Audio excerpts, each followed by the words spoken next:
young people in Colorado Springs, and up to 4,500 would gather together for 5 days of fasting, praying for a youth revival in America. Nothing ever happens unless there is an underground rumble of prayer.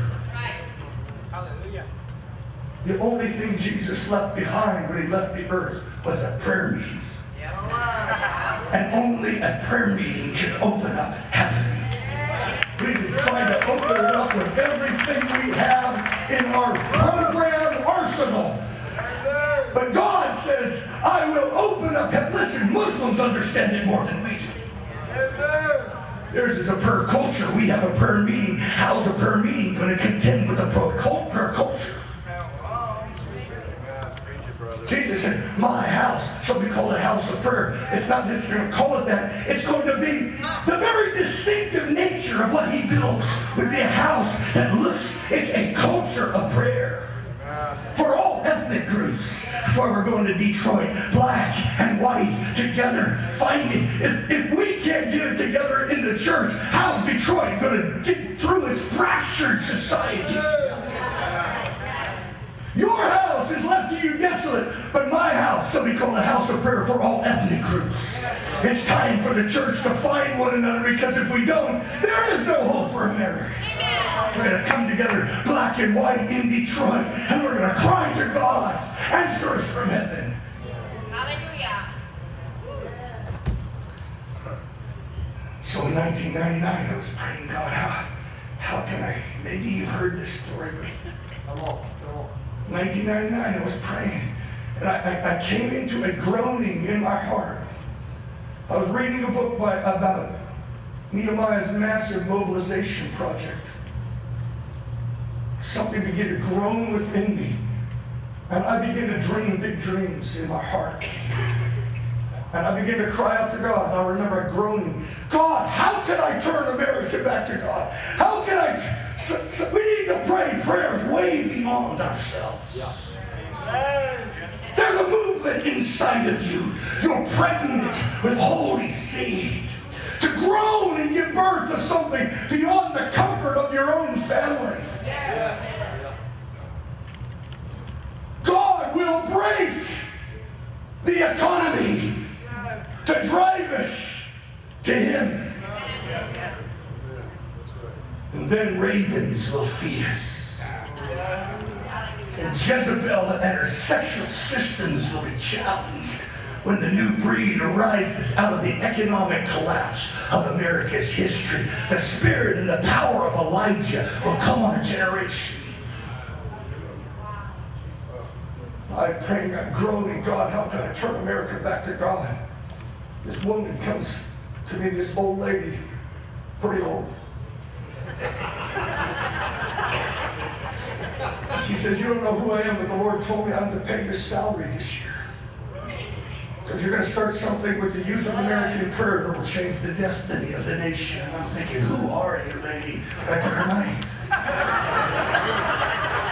She's 88 years old, and she's still paying my salary, dreaming that God can do something with 2 generations, young, old, black, white, Hispanic, that something can happen to turn America. That was the prayer, and that was the answer to my prayer. 3 months later, she came to me and she said, have you ever thought about putting kids on the wall like Promise Keepers put them in? I said, ma'am, I prophesied it 2 years ago. She said, I'll give you $100,000 to start it. And started a supernatural movement of events that January, 8 months before the call, in D.C. My own 13-year-old boy came to me and he said, Dad, I want to be a Nazarite to the call. I don't want to cut my hair for 7 months. What do I tell my kid? Hippie.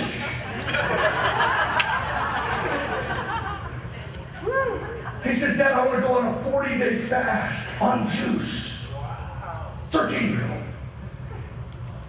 And then he said, and Dad, after that, I don't want to eat meats or sweets.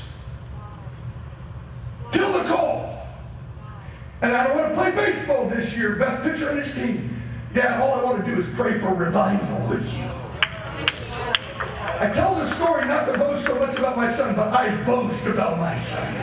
This is the father's greatest privilege, to put his son on the stage and say, as history said, behold my beloved son in whom I'm well pleased.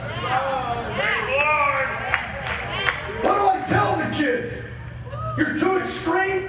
I want to tell you, in the times of crisis like this, balance is a dirty word. John the Baptist was anything but balanced. I mean, the dude ate locusts and honey for his main meal, and then it said he fasted often. That means he broke his main meal to eat nothing.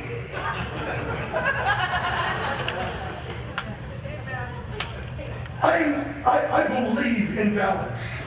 But what happens when there's an apostate generation, God will raise up extreme lovers of God to pull a people back to God.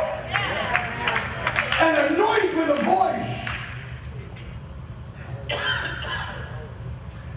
I didn't have to wait long to find out what God wanted me to say to my boy.